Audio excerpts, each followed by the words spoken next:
위대한 복음 전도자인 D.L. 무디는 한 해 동안 영국에서 사역을 할 기회를 가졌었습니다. 1892년 그 사역을 마치고 사우스 햄프턴이라는 곳에서 이제 미국으로 다시 돌아가기 위해 배를 타게 되었습니다. 한 사흘쯤 항해를 하는데 갑자기 이 배의 축이 부러지면서 배가 좌초를 하게 되었습니다.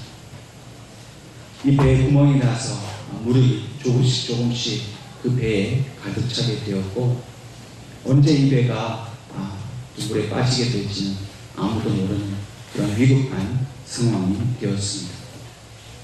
선원과 모든 승객들은 다 두려움과 절망에 빠지게 되었습니다.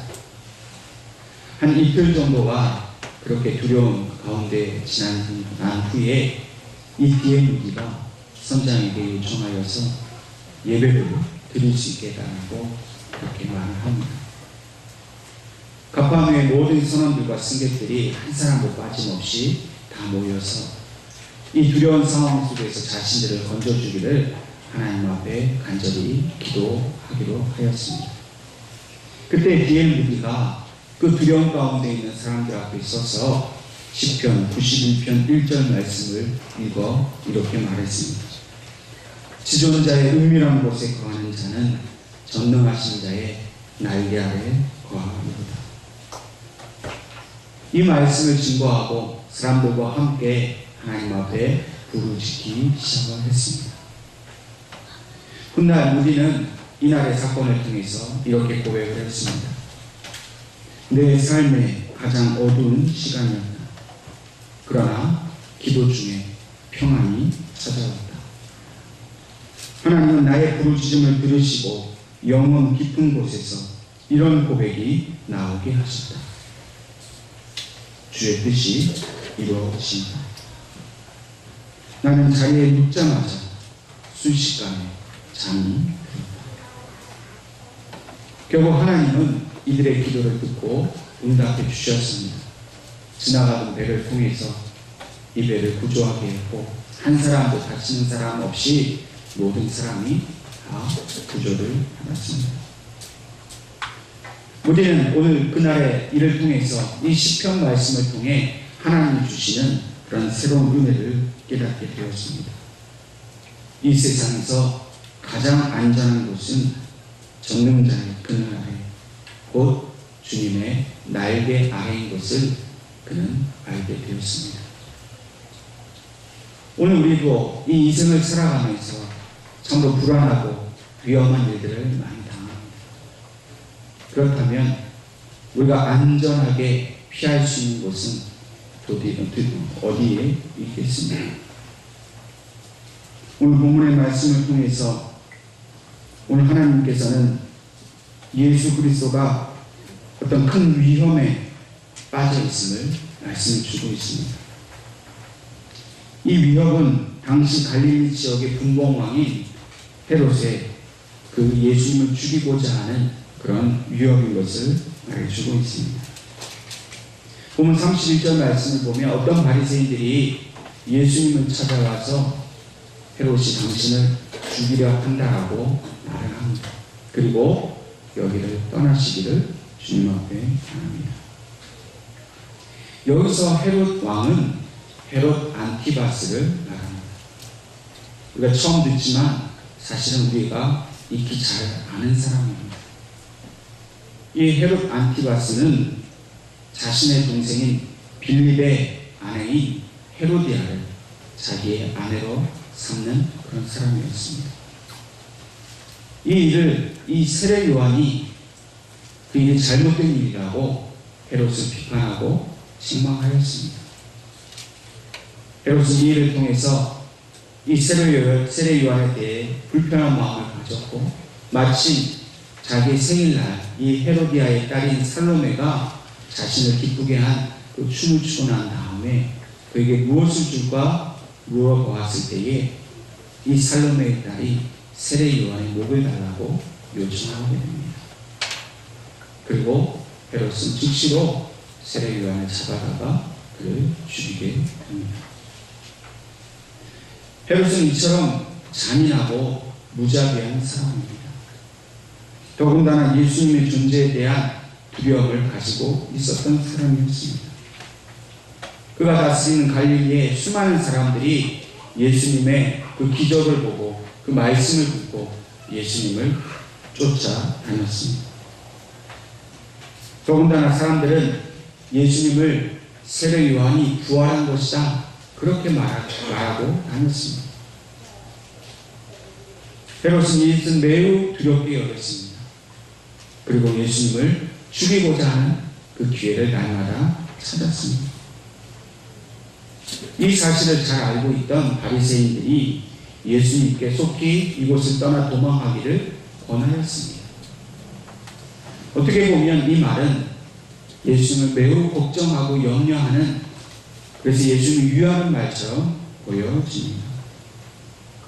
그러나 이 일은 예수님께 호의적인 일이 아니라 오히려 바리새인들이 이 헤롯의 권세를 이용해서 예수님을 더욱 두렵게 하려는 그런 위협에 불과하였습니다.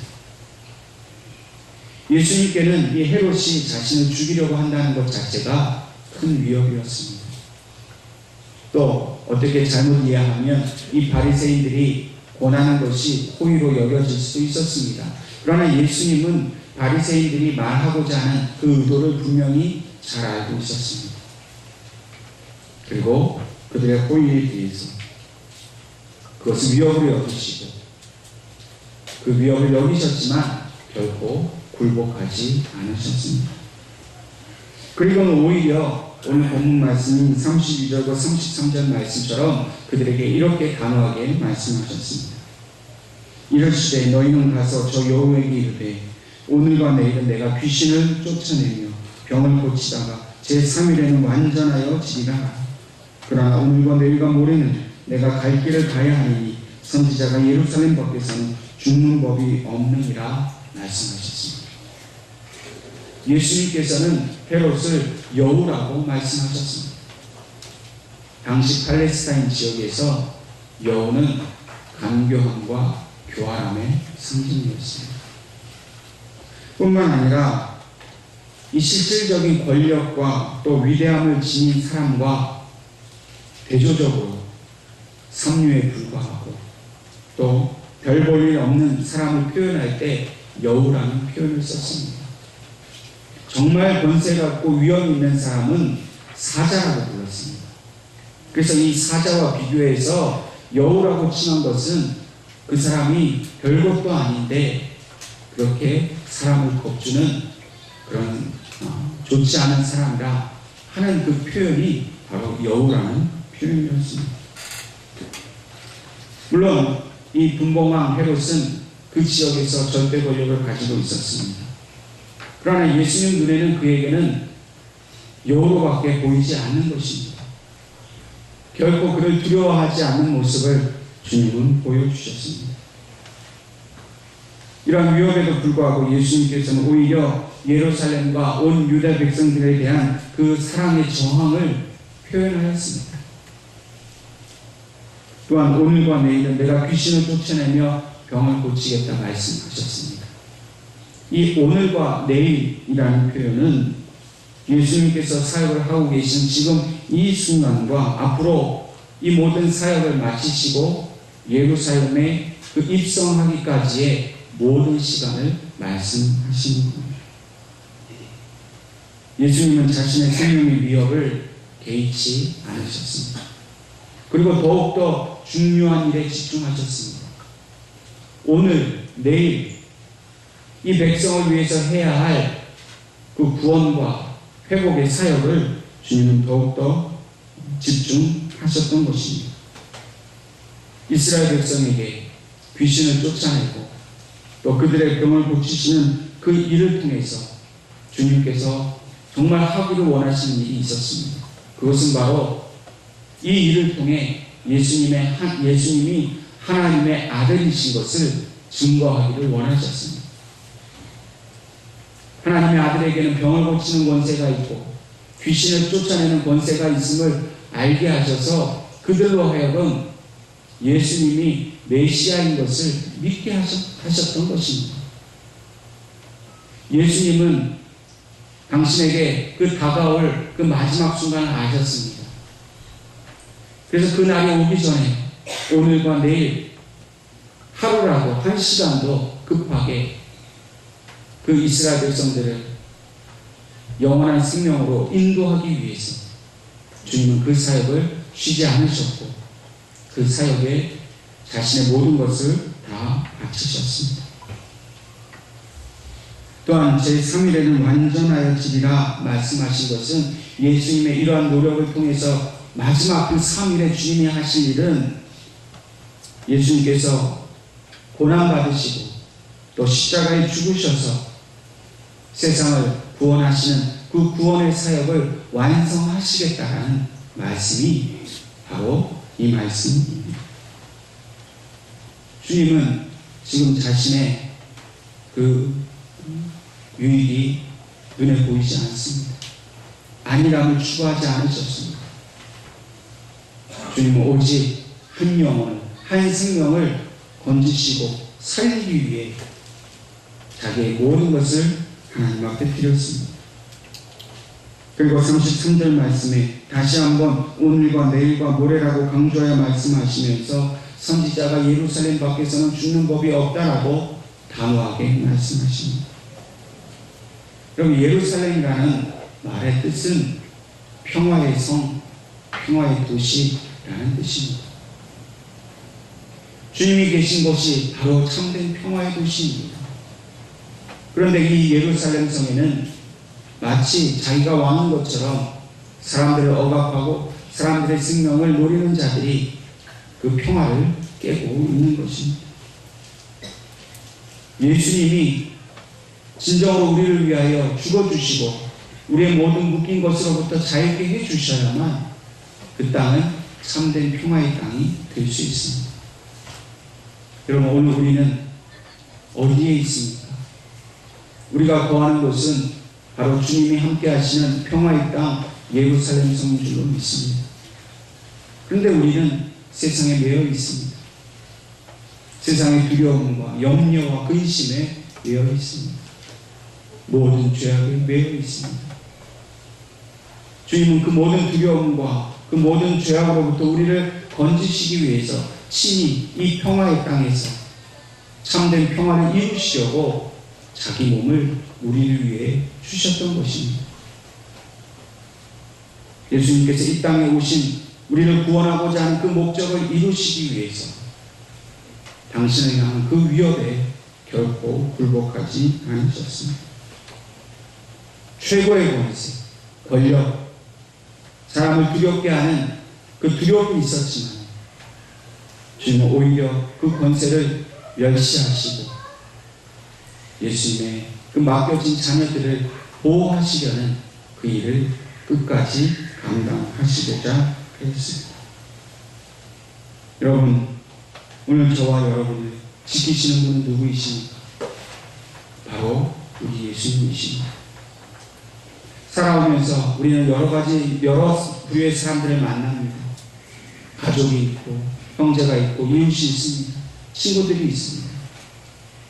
그런데 누가 나를 위해서 목숨을 걸 만큼 나를 지키려고 하고 보호하려는 사람이 있습니까? 물론 나에게 친절하게 해주고 잘해주는 사람이 있습니다. 나를 위해서 따뜻한 마음으로 늘 내 편에 서주는 사람이 있습니다. 그러나 목숨을 걸 만큼 그렇게 해줄 수 있는 사람은 아무도 없습니다. 물론 부모의 사랑은 좀 다릅니다. 부모가 자녀를 사랑할 때는 정말 목숨이라도 줄 만큼 사랑하는 마음으로 사랑합니다. 그러나 그렇게 위대한 사랑도 예수님을 우리를 위하여 주신 그 사랑에 비하면 너무나도 부족한 사랑입니다.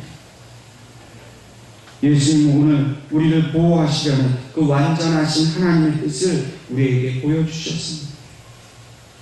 우리를 위하여 죽으시고 우리를 위하여 다시 살아나셔서 우리에게 영생의 소망을 주시는 것이 하나님의 뜻인 것을 우리에게 말씀하십니다. 그리고 오늘 본문 말씀을 통해 그 뜻을 예수님의 말씀을 듣고 있는 자들에게 절규하듯이 그렇게 외치셨습니다. 34절 말씀을 보면 예루살렘아 예루살렘아 선지자들을 죽이고 내가 파송된 자들을 돌로 치는 자여 암탉이 제 새끼를 날개 아래 모음같이 내가 너희의 자녀를 모으려 한 일이 몇 번이냐 그러나 너희가 원하지 아니하였다. 예수님께서 이 말을 듣고 있는 사람들에게 예루살렘아 예루살렘아 절규하듯이 부르짖으셨습니다. 아니 통곡하셨습니다. 여러분 예루살렘 오늘날 무엇을 말합니까? 이 땅에 세워진 교회를 말합니다. 교회는 또 무엇입니까? 저와 여러분이 바로 교회입니다. 오늘 예수님께서 우리를 향해서 부르짖으면서 예루살렘아 예루살렘아 너희가 어찌하여서 나를 떠나서 하나님의 뜻을 어기고 죄악 가운데 살아가고 있느냐. 주님은 우리를 향해 울부짖듯이 우리를 찾고 계십니다. 주님의 날개 아래 거하며 살아야 하는데 우리가 세상 가운데서 주님을 떠나서 방황하고 내 마음대로 살아가는 그 모습을 우리 주님은 안타깝게 여기시면서 우리의 이름을 부르시면서 우리를 간절히 찾고 계십니다. 오늘 우리는 어떻습니까? 주님 품을 떠나서 세상에 안락하고 안식한 것을 찾아 떠나지 않았습니까? 세상에 안전한 곳이 어디에 있는지 우리는 분주하게 찾아다니지 않았습니다. 사람들은 돈이 많으면 자기의 삶이 안전하고 안락할 수 있다고 믿습니다. 힘이 있고 권세가 있고 건강이 있고 자녀들이 잘 커주면 아무 문제 없이 평안한 삶을 살 수 있다고 믿습니다. 꼭 우리도 그렇게 살지는 않았습니까? 우리의 육신의 평안함 때문에 주님의 날개 아래 거하기보다는 주님의 그 사랑 안에 거하기보다는 내 능력을 의지하고 내 힘을 의지하여서 세상에서 내 마음대로 살지는 않았습니다. 그러나 다시 한번 생각해 보십시오. 정말 이 땅에 우리를 안전하게 거하게 할 그런 곳이 있습니까? 오늘날 우리의 모습을 보십시다. 우리가 살아가는 세상이 그렇게 안전해 보입니까? 오늘날 사회에 얼마나 많은 범죄가 들끓고 있습니까? 하루하루 참으로 말할 수 없는 흉측한 범죄들이 너무나도 많습니다. 우리의 자녀들이 누구의 집에 놀러간다 이제 보낼 수 있겠습니까? 길을 걸어가도 평안하게 그 길에서 무슨 일이 일어날지 그렇게 우리 두려움에 우리가 걸어가야 되지 않겠습니까?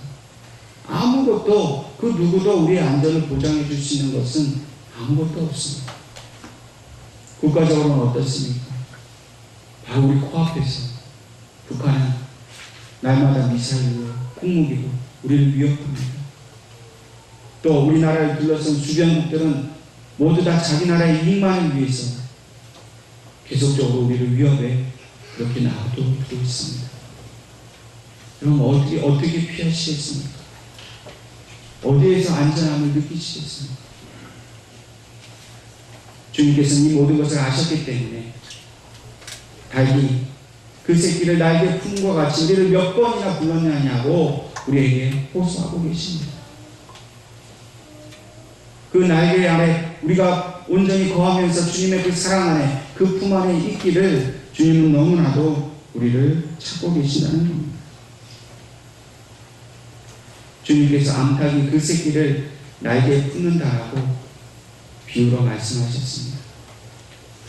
보통 이 암탉이나 이 새들이 자기의 새끼를 날개 아래 품는 경우가 한 3가지 정도 있다고 합니다. 첫 번째로 새가 그 새끼를 날개 아래 품는 경우는 먹이를 먹을 때입니다. 여러분, 먹지 않고 살 수 있는 존재는 아무도 없습니다. 먹어야만 생명을 유지할 수 있습니다. 예수님께서 오늘 여러분과 저에게 영원한 생명의 양식을 먹이시려고 그 날개 아래 품기를 원하시는 줄로 믿습니다. 여러분, 어디 가서 우리가 우리의 생명을 위한 것을 얻겠습니까? 주님 말씀밖에 없습니다. 주님 품 안에밖에 없습니다. 세상의 것 아무리 먹으려고 해도 세상의 것 먹으면 우리는 죽을 수밖에 없습니다. 우리가 정말로 살 수 있는 길은 주님의 생명의 말씀입니다. 그러므로 그 말씀을 먹이시겠다고, 그 영원한 그 생명을 주시겠다라고 우리를 날개 아래 품으시려고 하는 그 주님의 뜻을 알고 주님 품 안에 안기시는 저와 여러분이 될 수 있기를 바랍니다. 두 번째로는 어떤 맹수가 공격하거나 자연재해가 발생했을 때 그 어미는 그 새끼를 품에 안는다고 합니다. 이것은 그 어미가 자기 새끼를 그 모든 위험으로부터 보호하려는 것입니다. 주님은 오늘 이 땅에 살아가고 있는 자녀된 우리가 세상이 주는 그 모든 시험과 그 모든 고난 앞에서 우리를 보호하려고 하십니다. 시편 91편 4절 말씀에 그가 너를 그의 깃으로 덮으시리니 내가 그의 날개 아래에 피하리로다. 그의 진실함은 방패와 손방패가 되시나니 라고 말씀하십니다. 예수님 우리의 방패가 되셔서 우리를 향한 그 어떤 공격에도 우리를 지키시고 보호하려고 하십니다. 그 사랑을 깨닫는다면 오늘 우리가 당하는 그 모든과 환난, 시험 앞에서 우리가 그 문제를 해결하기 위해서 세상 가운데 뛰어다녀봤자 우리는 그 문제를 해결할 수 없습니다. 해결하는 것이 중요한 것이 아니라 오늘 우리가 주님의 날개 아래에 피하는 것이 중요합니다. 여러분과 제가 그 문제 앞에서, 시간 앞에서 주님께 피하기만 하면 우리의 문제는 주님께서 해결하여 주실 줄로 믿습니다. 그러므로 저와 여러분이 주님 품 안에 안길 수 있기를 바랍니다. 마지막 세 번째로는 그 어미가 밤이 될 때 그 새끼들을 자기 날개에 품는다고 합니다. 그것은 자기 새끼를 안식하게 하려는 것입니다. 주님은 오늘 우리를 참 안식해 하시는 줄로 믿으시기 바랍니다. 주님은 우리를 자녀로 여기시고 우리가 주님 품 안에서 평안히 살 수 있도록, 잠잘 수 있도록 참된 안식을 누리게 하시려고 우리를 밤이 될 때 부르신다는 겁니다. 여러분, 지금은 밤과 같지 않습니다. 어둠이 찾아오지 않았습니다. 이 어둠 가운데 우리가 할 일은 집으로 돌아가는 일입니다. 주님께 돌아가는 일입니다. 그리고 그 품에 안기는 일입니다. 이사야 31장 5절 말씀에 새가 날개치며 그 새끼를 보호함같이 나 만군의 여호와가 예루살렘을 보호할 것이다. 그것을 보유하며 건지며 뛰어넘어 구원하리라 하십니다. 하나님은 우리에게 참된 안식을 주기를 원하십니다. 주님은 그렇게 우리에게 모든 것을 주기를 원하시는데 우리는 그 주님의 사랑, 하나님 아버지의 그 부르심을 외면하고 세상 가운데만 살아간다면 주님이 얼마나 우리를 통해 안타까워 하시겠습니까? 오늘 예수님께는 이 안타까운 마음이 있었기 때문에 예루살렘아 예루살렘아 그렇게 울부짖으셨던 겁니다. 오늘 이 시간 주님이 우리를 향하여 안타깝게 부르시고 주님의 날개 아래 숨으라고 요청하시는 그 부르심 앞에 주님 그렇게 하겠다라고 응답하시기를 주님의 이름으로 축원합니다. 그러므로 우리의 남은 삶을 통해서 우리는 오직 주님 품 안에만 있어야 합니다. 그래야만 우리의 모든 가정, 우리의 모든 삶이 주님 주시는 은혜와 사랑 속에서 영원한 생명을 누리며 살아가게 되는 것입니다. 또한 이 말씀은 우리에게만 주신 말씀이 아니라 아직도 주님을 믿지 못한 자들을 부르시는 하나님의 음성입니다. 주님은 이 땅에 아직도 주님 알지 못하는 자들을 사랑하십니다. 물론 저들은 죄인입니다. 멸망받을 자입니다. 그러나 주님이 이 땅에 있는 사람들이 한 사람도 멸망받는 것을 원치 않으십니다. 저들을 위해 생명을 주시기를 원합니다. 저들을 주님의 날개 아래 품기를 원하십니다. 그러기에 오늘 저와 여러분이 이 주님의 마음을 가지고 아버지의 마음을 가지고 아직도 주님을 알지 못하는 분들을 위해 우리는 기도해야 합니다. 아직도 믿지 않는 가족이 있다면, 아직도 믿지 않는 친구와 형제와 이웃이 있다면 하나님 저 영혼을 오늘 주님의 날개 아래 품어달라고 기도해야 할 것입니다. 이 위기와 이 세상의 두려움과 위험 속에서 하나님 모든 우리의 관계된 사람들, 아직도 주님 알지 못하는 수많은 영혼들 주님 품에 안기게 해달라고 기도해야 할 것입니다. 오늘 저와 여러분이 이 마음을 가지고 기도하니 주님은 더욱더 우리를 지키시고 보호하시면서 이 나라와 이 민족과 주님이 찾으시는 그 한 영혼까지 온전히 보호하여 주실 줄로 믿습니다. 이 일을 위해서 기도에 힘쓰고 주님의 마음으로 살아가시기를 주님의 이름으로 축원합니다.